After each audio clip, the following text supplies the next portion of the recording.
Harka fuune akkam jirtu daawwattoota Shinigaa Broadcasting Service. Kuni sagantaa keenya shoora dubartootaati. Sagantaa keenya shoora dubartootaa kanaan faayaa fi fayyaa dubartootaa akkasumas dhimma biraa dubartoota ilaallatu kan itti isiniif dhiyaatudha. Anis sagantaa keenya shoora dubartootaa har'aatiin faayaa dubartootaa kan ta'e qanafa maali qanafni akkasumas eenyutu hidhataa yeroo kamittis hidhatama kan jedhu waa'ee qanafaa waan gabaabduu kan waliin ilaallu ta'a.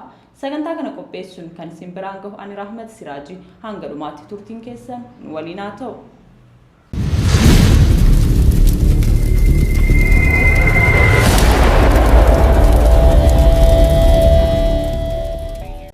Qanafni kabajaa fi gaachana dubartiiti. Oromoota Sikoo fi Mandoo biratti dubartiin deesse mallattoo ittiin dubartoota kaanirraa adda ishee baasu qabdi. Meeshaa aadaa qanafa jedhamu adda irratti hidhatti. Qanafni kun kabajaa fi gaachana dubartiiti jedhu hayyoonni aadaa. Qanafni meeshaa aadaa kabajni dubartiin itti mul'ifattudha. Qanafa muka hindheessaa yookaan immoo mi'eessa irraa kan hojjetamudha. Qanafaan kun mallattoo dubartii deessuuti. Calleedhaan faayaniit gogaa qal'aan addarratti kan hidhatanidha. Qanafaan kan hidhatamus dubartii deessee guyyaa 5 yookaan 6ffaatti erga qaama dhiqattee boodadha. Kan dhalate sun dhiira yookaan dubara yoo ta'e guyyaa itti qaama dhiqatan garaagarummaa waan qabaachuu danda'uuf guyyaan itti qanafa hidhatanis garaagarummaa qaba. Guyyaa 5ffaa yookaan 6ffaadhaan hanga baatii 5 yookaan immoo 6tti hidhatanii turu. Dubartii deessuun qanafa hidhatte mirgootaa fi kabajaawwan dabalataa qabdi jedhama. Deessuun qanafa kanaan kabajamti. Gaafa godaansaa gadaa wayyoominni yoo himamullee dubartiin qanafa qabdu kabaja guddaa argatti. Dubartiin qanafa qabdu hin arrabsamtu, manattis alattis hin rukutamtu yookaan hin dhaanamtu. Kana malees lafa gabaatti bakka bishaan waraabanitti bakka midhaan daakanitti fi iddoo dabareedhaan tajaajilawwan itti argatan kamittuu dubartiin qanafa hidhatte dursa argatti malee hin hiriirtu. Abbaan manaa haadha manaa isaa tan qanafa hidhatte yoo rukute ni adabama. Abbaan maraa yookaan immoo dubartiin qanafa qabdu rukute dubartiin siinqee qabatanii birmataniif abbaa mana sanitti ililchu. Badii raawwate kanaaf dallansuu isaanii ibsu. Abbaan manaas waan balleesse kanaaf horii yookaan hoolaa qalee dhiifama gaafata. Siinqeen ulee laaftuu durbi Oromoo guyyaa cidhaa ishee akka kennaatti fudhattu. Durba heerumte sana aangoo mirga haqaa fi walqixxummaa ishee ittiin kabachiiftu gonfachiifti siinqeen. Abbaan warraa yoo isheen dhaane ililchattee siinqee ishee qabattee gadi baati. Dubartoonni ollaas siinqee isaanii qabachuun ilillee isheef dirmatu. Hamma rakkoon ishee karaa manguddoon fala argatutti manaatti hin deebitu. Siinqeen aangoo hawaasa biroollee dubartiidhaaf kenniti jedhu warri aadaa irratti qoratan. Kanaaf dubartiin qanafa hidhattee jirtu tokko kabajaa fi bakka isheef malu mallattoo ittiin argattu waan ta'eef kun cabee jennaan ammoo aadaa siinqeedhaan qajeelfata jechuudha. Maalummaa siinqee fi faayidaa isaa sagantaa keenya shoora dubartootaa kan darbe irratti bal'inaan ilaaluun keenya ni yaadatama. Deessuun qanafa qabdu kun yoo mana namaallee deemte addatti waan kabajamtuuf dhadhaa dibattee aannan dhugdeeti kan galuu qabdu. Dubartiin deessee qanafa hidhatte kun hanga ji'a 6 guututti qanafa kana hiikkachuu abbaa warraa ishee waliin qunnamtii saalaa hin gootu jedhama. Ji'a 6 booda erga yeroon qanafaa hidhatan xumurames qanafa kun ol kaa'ama. Qanafa kana hin gatan. Dhadhaa dibanii, coneessanii, fannisanii ol kaa'u. Qanafaan dhalaanis ijoollee ofiitiif ni dabarsu. Qanafa kana namni dhala dhabees ol kaa'a. Yeroo mucaan yookaan ilmi isaa fuudhee daa'ima godhatu haadha manaa isaatti hidhu. Akka kanaan aadaan qanafaa kun dhalootaaf darba. Dubartiin dhara hin dubbattu, nama dhara hin dubbanne immoo rabbi ofitti aansa jedhu haadholiin. Osoo sirni dimookiraasii amma addunyaan dubbattu kun hin jalqabin dura Oromoon durirraa kaasee aadaa gadaa isaa keessatti mirgii fi fedhii dubartootaa umrii fi haala garaagaraa keessatti jiran itti eeggamuuf tolfatee qaba. Dhimmoota akka fuudhaa fi durbummaa, dhalaa fi kanneen biroo irratti seerota ammayyaa waliin adda addummaa haa qabaatu malee seeronni gadaa keessatti dhimmi dubartoonni ilaalan garii caalu mirga dubartootaa kan kabachiisanidha. Kun Oromoon osoo sirni dimokiraasii ammayyaa hin dhufin irraa kaasee hangam akka mirga dubartootaaf xiyyeeffannoo kennee dhufe kan mul'isudha. Dubartiin wayyooma qabdu jedhan Oromoon yoo kabajaa isheef qabu ibsatu. Kanaaf haadholii dubartoota shamarran keenya akkuma aadaa keenya haa kabajnu jecha sagantaa keenya shoora dubartootaa har'aaf qabadhee dhiyaadhe kanumaan goolaba. Torbee sagantaa shoora dubartoota biraatiin hanga walitti deebinutti nagaan nu tura.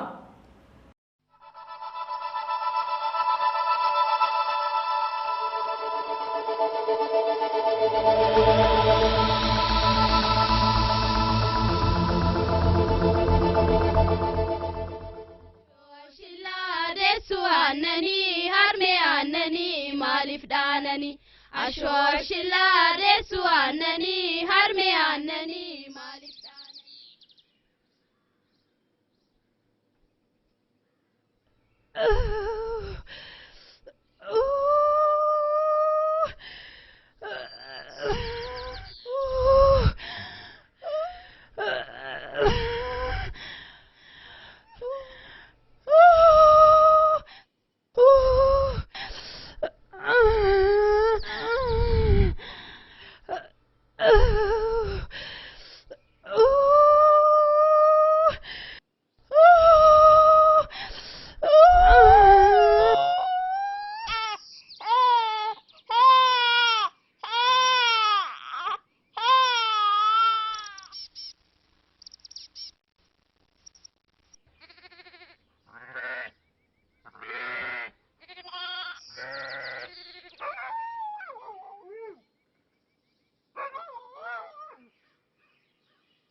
ashwashilla desu annani harme annani malif danani ashwashilla desu annani harme annani malif danani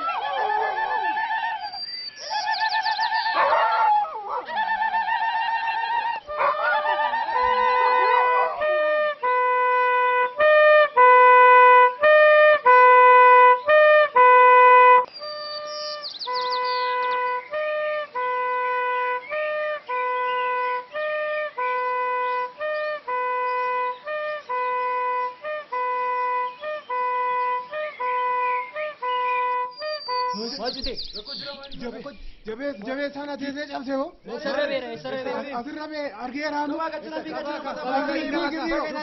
ठीक नहीं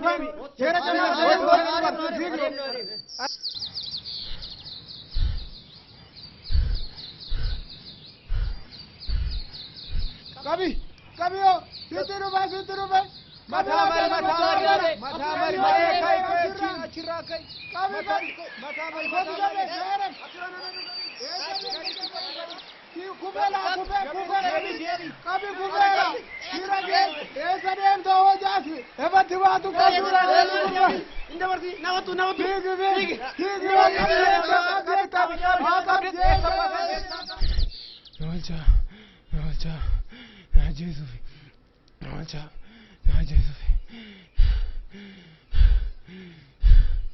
mal ballessite imando gongo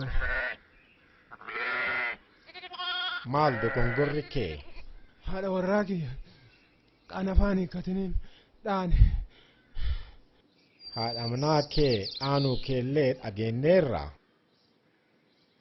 aka da ke nati murtenuti murtessine hinfala hinkala himmara dubartoonni illee hadhufani murtee kana fudhadhu ashwashilla desu annani harme annani malif danani ashwashilla desu annani harme annani malif danani ashwashilla desu annani harme annani malif ashwashilla desu annani harme annani malif danani ashwashilla desu annani harme annani malif danani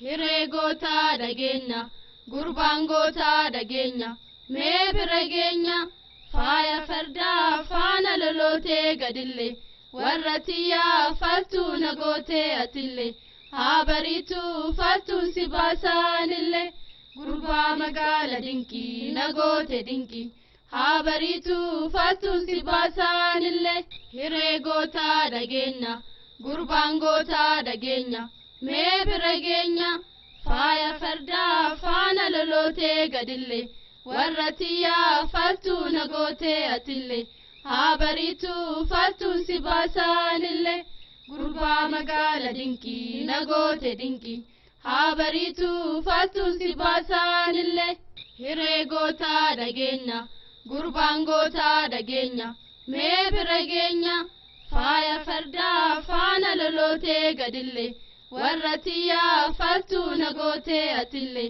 haa bariituu faltuun si baasaanillee gurbaa magaala dinqii nagoote dinqii haa bariituu faltuun si baasaa